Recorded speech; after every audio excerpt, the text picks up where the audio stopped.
Maayong adlaw mga wadi, kaniday nga time saksita sa dula sa duha ka bigatin nga sugarcane company diri sa atong lugar sa Bukidnon nga mao ang Crystal ug ang Bosco.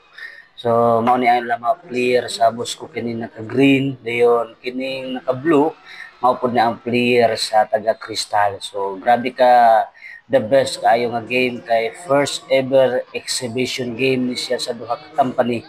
Unya daghan gyud kay mga tawo nga nagsuporta labi na sa ilang makaubanan sa trabaho.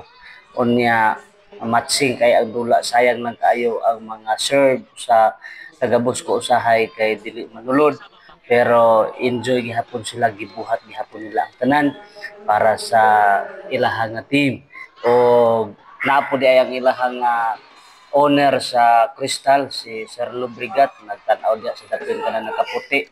So mao na time out sa dayon ang taga Bosco. Then mo ni atong bayaw niya gi-coaching dayon sila sa ilahang coach sa taga Crystal. So bisag exhibition game lang ni siya. Grabe gid ang coach nila bisag labaw na kayo. Siguro gid ni ang kadaugan grabe gid ni ka kuan ang coach sa taga Crystal no. So ing anak ka the best kayo ang ilahang game.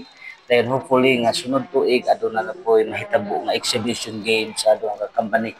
Ug diri di ay giheld sa gymnasium sa Maramag Bukidnon kay daghan pud kaayo ang mga tawo nga nanan-aw niini uban sa mga kadagkuan sa ilahang company. So daghan kaayong salamat o sa tanan nga nahagip sa atong mga video no mga trabahante sa Crystal o sa Bosco.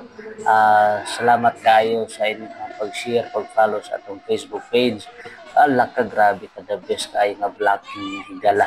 So nga naka-enjoy lahat mga dula unya ang mananaog ani mga higala is walay lain ang Crystal kay grabe pud ang ilahang teamwork, ang effort. Then congratulations gihapon sa taga Bosco nga gibuhat gihapon nila ang tanan para sa kaayuhan gihapon sa ilahang dula. So mo na nga paghuman din ng dula, picture taking din pud na dayon sila sa ilahang mga kaubanan kay mao gyud nakadaog ang taga Crystal.